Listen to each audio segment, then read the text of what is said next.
Good morning সবাইকে। আরেকটা mini blog নিয়ে আমি চলে এসেছি। তোমরা তো জানোই আগের দিনকে আমি লাস্ট বলেছিলাম ডাক্তার কিন্তু আমাকে ডেলিভারির আগে কিছু টেস্ট দিয়েছিল, সেটা করানোর জন্যই আজকে আমি বেরিয়ে পড়েছিলাম। আর আমি আজকে একা নই, আমার সাথে কিন্তু আমার বোন দিয়াও আছে। যেহেতু বেশি দিন আর বাকি নেই, তাই জন্য ঘন ঘন এখন ডাক্তার আমাকে চেক আপে ডাকছে, আর যা যা টেস্ট বাকি আছে সেগুলোও করে নিতে হচ্ছে। আলটিমেটলি আমি কিন্তু সোজা চলে এসেছিলাম এপেক্স ক্লাবে, আর এটা বালিবাজারে আছে। তোমাদের যদি কারোর পরিষেবার প্রয়োজন হয় তাহলে অবশ্যই কিন্তু কমেন্টে আমাকে জানাতে পারো। আর এটা হচ্ছে এপেক্স ক্লাব, আর পেছনে ফোন নাম্বারও দেওয়া আছে।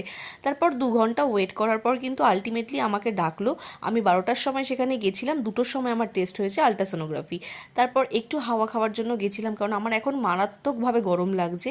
আর সোজা দেখা যাচ্ছে গঙ্গার পাশে ওটা হচ্ছে দক্ষিণেশ্বর ব্রিজ। তোমরা কোথা থেকে আমার এই মিনি ব্লগ বা ব্লগ দেখো অবশ্যই কিন্তু কমেন্টে জানাও। আর যদি ভিডিওটা ভালো লাগে তাহলে লাইক করে দিও।